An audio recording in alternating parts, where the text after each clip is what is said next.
Pilih Luna Maya. Tuh, maksudnya Cuman sebenarnya pelan-pelan. Aku kan pelan-pelan ya. itu that's you gitu loh. Aku nggak akan maksudnya nggak mau ngerubah kamu. Itu tetap kamu tapi mungkin lebih apa ya? Lebih Aku udah seneng tuh waktu itu. Sayang, aku gini aku kayak yang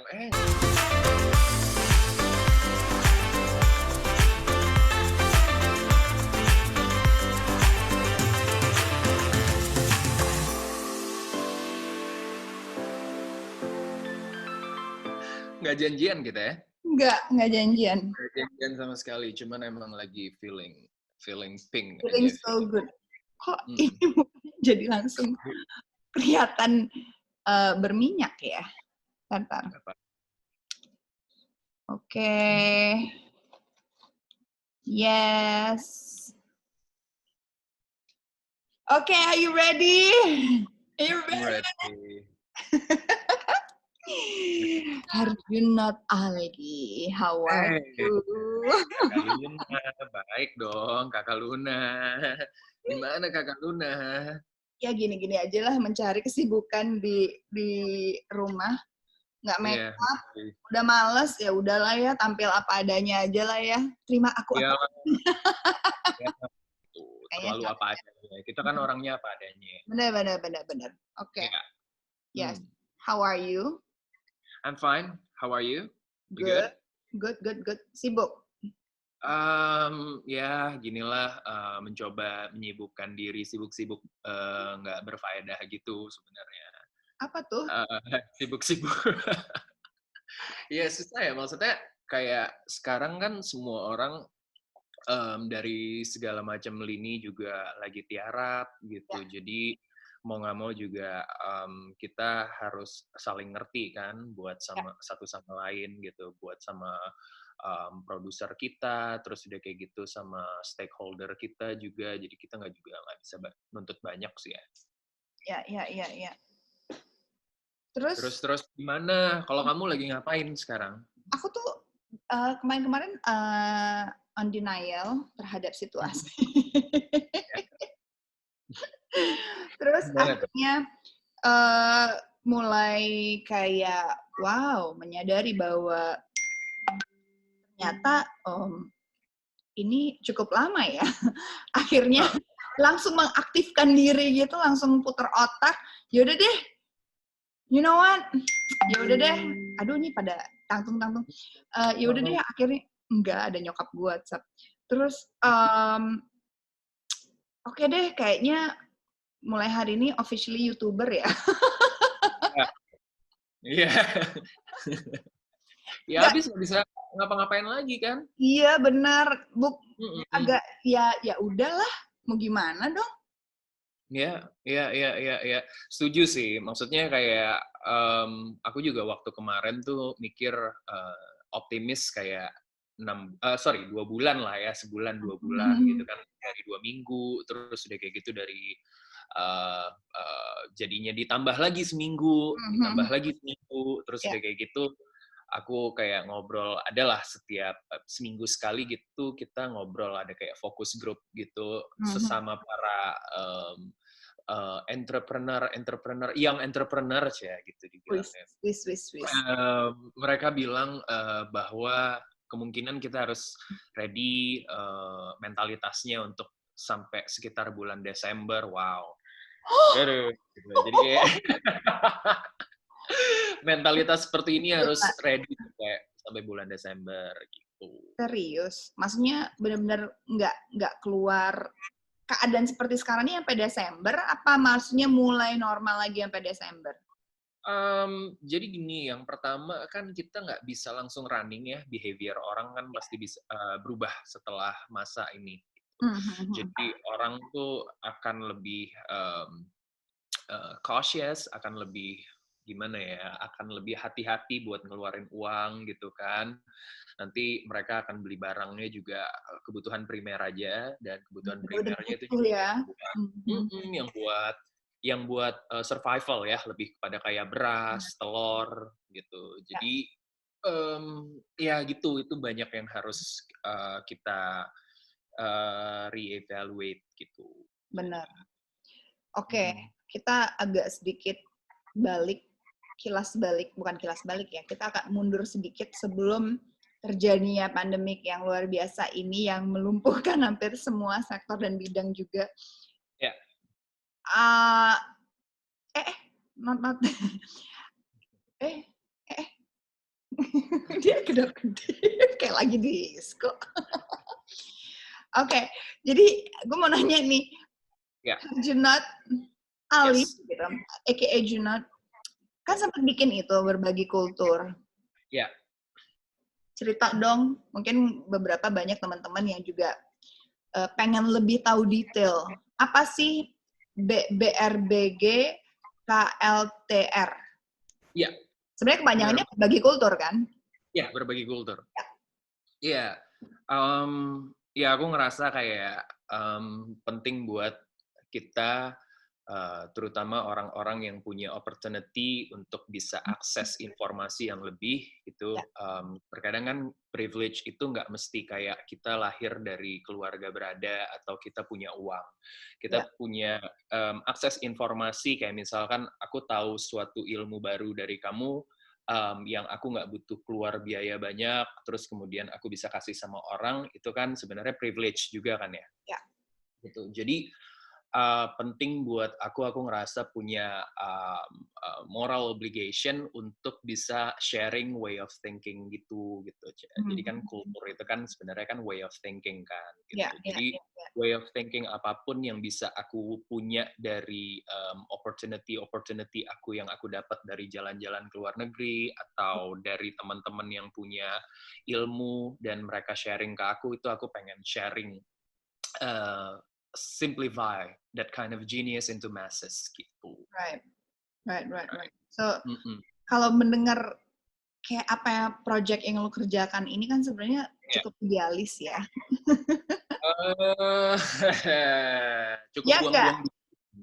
Cukup buang-buang duit. Iya dong. Lo tuh sebenarnya kerjakan sesuatu yang cukup idealis. Iya. And on the other hand, lu tuh main film-film yang komersil. Ya, komersil. Betul. Iya dong. Orang dengan pemikiran kayak lo yang maksudnya lo bener-bener kalau setiap gue ngobrol sama lo tuh sangat idealis dan sangat apa ya, lo tuh anaknya gimana ya, how to explain ya, but you're there gitu lo tuh di situ gitu, dan pemahaman ya lo tuh punya banyak pemikiran-pemikiran yang sebenarnya agak susah diterima oleh, bukan susah diterima, mungkin gue harus mengulang kata gue, bukan susah diterima, tapi pemikiran lo tuh agak unik sih sebenarnya. Dan lo tuh idealis gitu, tapi lo di sisi lain lo juga main film-film yang komersial gitu. Lo harusnya main film art house gitu, cocok jadinya. Kenapa tuh? Enggak juga sih ya, kata-kata idealis itu kan sebenarnya tergantung kayak idealnya buat orang tuh kan kayak gimana gitu kan. Mungkin ada ideal buat si A gitu. Si A itu bilangnya bahwa oke, gue mau kayak begini aja, gue pengen ngelakuin apapun, terserah orang mau ngomong apa, yang penting gue bisa makan gitu kan ya. Yang penting gue tajir. Itu tuh menurut aku juga itu ideal buat dia gitu kan. Nah, kebetulan setiap orang itu tuh kayaknya nggak bisa dipaksa deh ngomongin masalah ideal buat mereka tuh seperti apa gitu. Jadi kalau untuk ngomong masalah kenapa ngambil film yang cukup komersil, dulu sih berpikir kalau mau main film sih pengennya gitu ya, yang ditonton yang keren. Ya balik lah, dulu kan zaman-zaman kita masih belasan itu 18 dan 19-an kan, kita kan pasti cuma mau main sama orang-orang yang kayak satu visi terhadap film misalkan. Awal karir sih emang pengen mainnya cuman film-film itu aja, cuman lama-lama kayaknya kita ngerasa harus berkembang untuk bisa menyampaikan idealismenya tuh dengan cara yang beda gitu. Jadi kayak seimbang lah gitu. Jadi bisa idealis, bisa enggak. Tapi sebenarnya gini sih, kalau gue mikir ya, maksudnya kalau aku pikir kita punya pemikiran yang idealis, bukan berarti nggak bisa untuk mengawinkan idealisme kita ke dalam suatu hal yang komersil gitu loh. Betul sekali. Jadi Betul sekali. kayak misalkan gini, salah satu contoh yang gue pelajari adalah tentunya pasti BTS. Oh, Maaf mantap. ya, Maaf ya. gitu. Nggak, maksudnya gini loh, kadang-kadang kita harus berkorban dulu supaya pemikiran idealisme kita itu bisa didengar oleh lebih banyak orang gitu. Ya kita harus mungkin berkorban di awal, sehingga kita harus menyenangkan yang namanya keinginan komersial itu seperti apa gitu. Setelah kita sudah bisa menarik perhatian orang dan orang tertuju sama kita mau menyuarakan apa aja pasti orang akan mendengar gitu. Iya, betul. Kita nggak dikenal tapi kita mau sosok nyuarain sesuatu yang ideal, orang apa sih lo gitu, pasti akan gitu nggak sih? Ya, setuju banget ya. Maksudnya kayak Andy Warhol tuh kan siapa yang nggak kenal sih ya kalau ngomongin Andy Warhol kan dia kan bapak seninya dunia lah gitu. Tapi even seorang Andy Warhol aja dia tuh ngomong bahwa good business tuh is the best art gitu. Jadi kayak mau lu bikin kayak sesuatu yang cuman kemudian lu sama Tuhan doang yang ngerti, itu tuh tidak akan bisa mengalahkan, lo nggak akan bisa ngatain orang yang bisa membuat seninya itu kemudian dijual gitu. Dan akhirnya tetap kebutuhan kantong ya, Bo. Iya betul itu. Itu adalah ya apalagi aku ya gitu untuk bisa tinggal di penthouse New York ini kan. Mampus. Iya, daripada so idealis tapi kan? Ngekos. Nggak ada yang salah, itu kan pilihan hidup juga kan. Maksudnya itu nggak salah juga, tapi kadang-kadang kan kita juga pasti sebagai manusia kan kita pengen bisa berkembang dan pasti bisa pada satu tahapan yang pastinya naik dong gitu. Jangan iya dong, maksudnya normal dong gitu. Maksudnya kita keinginan tuh banyak gitu. Kayak lo sekarang lo bisa punya penthouse di New York gitu dengan oh enggak? Amin dong. Amin. Mudah-mudahan berbagai kultur lo tuh meledak banget dan tiba-tiba lo jadi miliarder jutawan dolar or whatever segala macem. Terus lo tiba-tiba Junot di mana? Oh di apartemen gue. Di mana yang di New York gitu? Gue jemput lo pakai PJ gue gitu kan seneng gitu. Anyway, apa ya? Betul sih, itu tuh betul sih. Kenapa kayak gue nyoba banget untuk bikin berbagi kultur tuh sebenarnya gini gitu. Kayak kebanyakan anak-anak Jakarta dan media sosial yang sekarang aku ngelihatnya kan itu mereka coba copy surface ya gitu. Copy benar-benar kayak sampulnya aja gitu. Terus sudah kayak gitu. Ini ngomongin masalah seni yang kemudian menjual dan kemudian seni yang berhasil ya gitu kan. Kata-kata kultur itu sendiri kan diibaratkan kayak ih gila nih orang Luna Maya gila pakai barang-barangnya nih culture banget gitu kan. Gue nggak se-culture lu, Not. Kayak culture banget nih Luna Maya gitu kan. Terus kata-kata culture tuh terkadang tuh diasosiasikan sama gaul-gaulan gitu kan. Musik culture, terus baju culture atau apapun lah culture. Nah, menurut gue tuh kayak ngerasa bahwa kebanyakan orang tuh nggak ngerti bahwa apa yang mereka copy, orang-orang yang mereka copy, rapper-rapper yang mereka copy, artis-artis yang mereka copy, itu tuh sebenarnya ya kalau ngomongin masalah duit, oke, duit itu masalah nantilah kita omongin, tapi kita ngomong masalah craftsmanship dan track record gitu kan ya. Kalau ngomongin masalah track record dan craftsmanship-nya, itu orang-orang itu proven semua loh.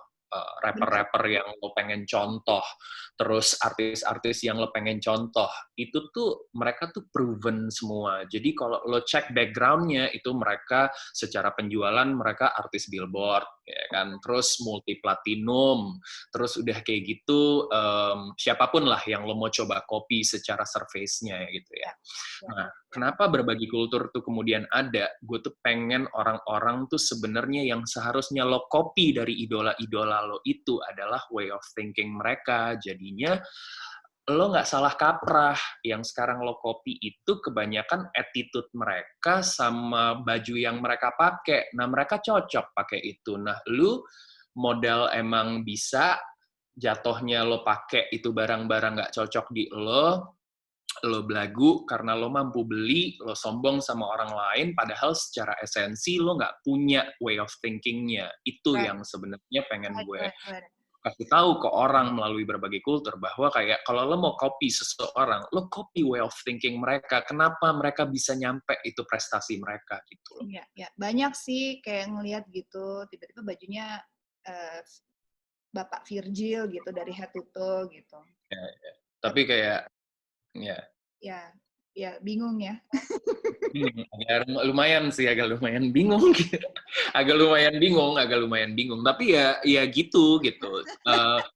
Kan apa ya? Apa yang mau kita coba untuk kita shift ke Indonesia yang kita mau itu kan butuh proses kan. Kayak Luna suka banget pasti sama BTS gitu kan.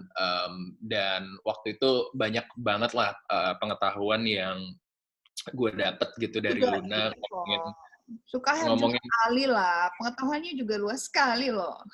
nggak, tapi ngomongin masalah berapa pendapatan BTS yang disumbangkan ke devisanya Korea kan kayak kamu lebih paham lah Right, gitu. right. Itu ada di majalah apa sih waktu itu dikeluarin sama portal berita Ya, luar sih. Jadi betul. tahu gitu. Tapi it's Itu kan amazing gitu. Ya, ya, ya. itu kan manifesto kan, Ya, manifesto yang dipersiapkan semua pemerintahnya sekitar tahun 90-an pada saat setelah dunia krisis, mereka bilang bahwa kita akan bertarung nanti sama dunia dari teknologi sama entertainment gitu right. kan. Dan Nah, ternyata kalau terbukti setelah 20 tahun sekian investment dari pemerintah Korea itu sendiri, Korea Selatan ya, ternyata berhasil. berhasil, Dan berhasil. tanpa kita sadari, kita diinvasi oleh Korea Selatan sih. Pertama Iya, dari Korea, maksudnya dari drama Koreanya, lalu muncul musik-musiknya, ya, dan pada saat kita sudah terhook gitu, kita udah menyukai produk mereka, bahkan udah ada di rumah-rumah kita sekali, rumah-rumah kita ini juga itu udah ada. itu Contohnya, kasih lihat dong yang apa? Yang warna hitam gede itu yang di pojok ruangan itu. oh iya iya iya itu salah satu. Nggak usah gitu deh di kantong kita. Mungkin banyak yang pengguna Android juga Samsung gitu, itu juga Ya. salah satunya. Terus bahkan Hmm. TV, ataupun ada yang pakai laptopnya, ataupun ada yang pakai Oh, jamnya. Terus mungkin buat perempuan-perempuan yang udah kemakan dengan masker-maskerannya dan banyak begitu makeup brand dari Korea juga. Itu salah satu, I mean, betul. it's proven gitu. Yang Hmm. mungkin dari pemikiran pemerintah saat itu, kita jadi ngomongnya cukup ini ya, serius ya. Mungkin waktu Hmm. pemerintah Korea pada saat itu saya bilang, kita akan rule the world dengan cara teknologi dan juga Ya, industri hiburan. Mungkin orang ya, ketawa kali dengarnya pada saat itu kayak, hah, masa iya? Hiburan of course, Hollywood, ya. Amerika gitu loh. Tapi ternyata sekarang satu dunia siapa sih yang nggak tahu? Iya, iya, iya, benar. Maksudnya kalau misalkan itu kan harus bergeraknya barengan, gitu kan Ya, ya. Apapun yang kita harapkan selama ini terjadi buat Indonesia itu kan selama ini masih belum bergerak secara terstruktur ya, masih jargon lah, semuanya masih buzzword lah. Kita harus ada revolusi mental, kita harus ada ini, masih buzzword, semuanya belum terstruktur gitu. Nah, apa yang sebenarnya kita bisa lakuin adalah daripada kita mengharapkan sesuatu kayak 50-60 tahun lagi Indonesia bakal jadi seperti apa yang kita harapkan, mudah-mudahan dengan kita bergerak bersama tuh bisa kita bypass itu semua. Jadi right. 10 sampai 20 tahun lagi Indonesia tuh udah bisa Amin, amin, amin, amin. I keren. I think kita di track yang benar lah. Iya. Mudah-mudahan ya. Harusnya. Dengan adanya banyak-banyak project seperti berbagi kultur mungkin sangat membantu anak-anak muda sekarang untuk berubah pola pikirnya menjadi bisa lebih apa ya? Ya terstruktur dengan baik gitu. Maksudnya kalau kayak yang aku dengar gitu, banyak anak-anak muda yang kerja sama kamu sekarang ada sekitar berapa? 4 orang ya yang ikutan project. Itu aku dengar cerita kamu tuh kayak oh it's amazing gitu. Maksudnya kadang-kadang kita berpikir semua anak muda di Indonesia tuh kayak malas-malasan, tapi ternyata di luar bayangan aku mereka tuh pola pikirnya luar biasa banget gitu. Cuma mungkin nggak pernah ada akses dan it's a good thing kamu membuka akses. Jadi banyak orang yang mungkin punya cita-cita pengen pengen apa ya lebih berkreasi, pengen lebih apa menuangkan pikiran mereka dan kamu memberikan wadah itu ke mereka. So it's good. Yeah. I mean, it's apa ya? It's important to help the economy also kan. Maksudnya kayak aku selalu bilang sama mereka bahwa kayak keren itu harus di luar kepala lah. Udahlah, kita jangan ngomong bahwa wah gue paling nyampe nih, gue paling ngerti nih, atau gue paling semua-muanya deh gitu. I mean, millennials nowadays very entitled to their opinion gitu, but they're not entitled to the facts. Mereka kadang suka denial terhadap hal-hal yang kayak gue keren, iya, tapi lo make it nggak? Yang penting gue keren, enggak gitu. Idola lo yang keren-keren itu tuh mereka make it dalam kehidupannya. Lo nggak bisa kayak entitled to your opinion, kayak lo ngata-ngatain orang bahwa kayak yang penting gue keren, lo nggak nyampe, lo nggak sekeren gue, tapi lo miskin gitu, jangan gitu. Aku selalu bilang sama mereka kayak if you say that you're creative gitu, lo harus bisa hidup dari kreativitas lo. Kalau lo bilang orang kreatif, tapi lo nggak bisa hidup dari kreativitas lo, berarti lo nggak kreatif. Luar biasa. Wah. Sebenarnya ya, kan ini kita ngobrol, aku selalu menikmati ngobrol sama Junot gitu loh. Always. Obrolan kita tuh bisa panjang-panjang dan kita bisa ngebahas ini dari politik sampai culture, kita ngebahas film, musik, segala macam. Tapi apa sih yang orang tuh selalu salah tanggap tentang Herjunot Ali yang mungkin di luar sana orang tuh banyak yang nggak tahu karena lo cukup tertutup ya sebenarnya. Kamu tuh nggak terlalu terbuka tentang diri kamu. So apa yang orang banyak salah kaprah terhadap kamu gitu? Enggak ya, sekarang aku udah benar-benar kayak terbuka sekali gitu. Cuman mungkin kalau misalkan selama ini di encourage Luna untuk kayak, ayo dong, make your Instagram more like sellable or lively atau kayak gimana gitu caranya gitu. Sebenarnya bukan gitu. Maksudnya sebenarnya pelan-pelan. Aku kan pelan-pelan ya. Itu that's you gitu loh. I mean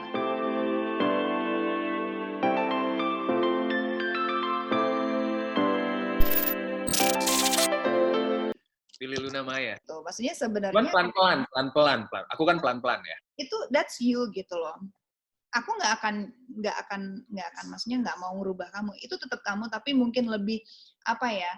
Lebih aku udah seneng tuh waktu itu. Sayang, aku gini aku kayak yang